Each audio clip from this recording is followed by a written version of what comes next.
pelvic tuck and release.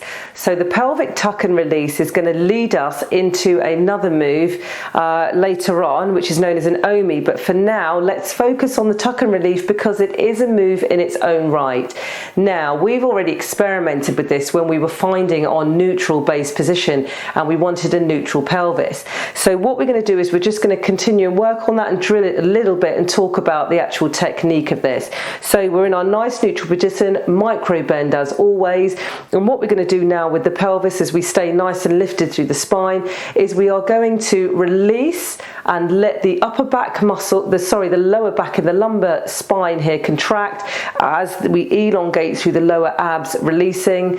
And then in reverse, we are going to engage the lower abs here, so pulling in to flatten out that lower back, okay, and letting the back stretch. And then in release, take the booty back and now draw it forward. So we've got this anterior tilt of the pelvis and now a posterior tilt.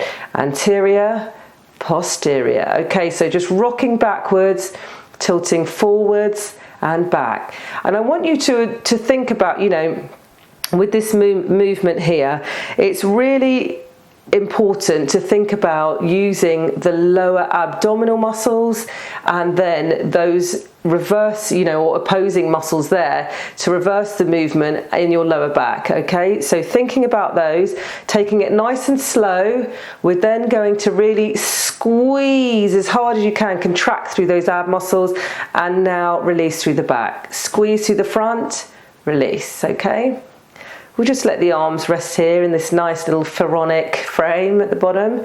So that's it. Take the arms back and forwards. Good.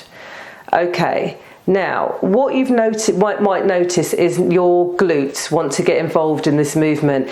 Now, that's absolutely fine because that is an add-on. But for now, I just want you to think about the lower abs doing it. So we really want to train for the lower abs to be doing this movement. Okay, so it makes it a nice and soft. Okay, we're just nice and softly contracting through here. That's great.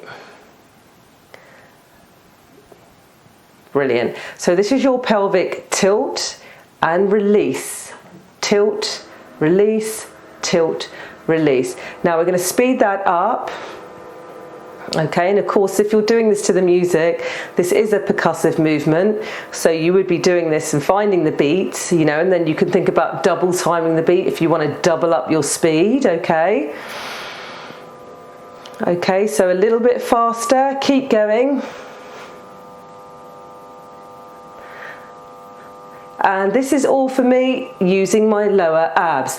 My glutes at the moment are just like jelly. They're not involved at all. This is all a lower ab movement, tucking forward. Okay, and when you start to go faster, instead of thinking, you know, thinking all the time, you know, contract, release, contract, release, contract, release. Sometimes it helps to just think about accenting the front, so that either the tuck forward, forward, forward, tuck, tuck, tuck, tuck, or the back, back, back, back, back, back, back, back, back, back, back, back, release. Okay, so sometimes it might help you to just think of one half of the movement and let the other half take care of itself. Okay, so forward and backwards, try and lock everything else down. Now we're going to slow it down and we're going to add on the glute squeeze and see how much more muscular and strong the movement becomes. So this is us without the glute squeeze, using our abdomen. You can see we can get quite a nice sharp movement. Now with the glute squeeze, and I can actually now hear the beads on my belt are actually moving a lot more when I do the glute squeeze. So this is something, if you were particularly accenting a move, you might want to add on, you know, one of these right at the end of something. You might be doing some nice soft ones and then suddenly there's a drum crescendo and you want to then accent something very big and strong. Okay, so think about squeezing the glutes and getting a nice big movement in there, as well as doing your soft ones that are driven by the contraction here through the lower abs rather than the glutes getting involved. Okay, so that's your pelvic tuck and release.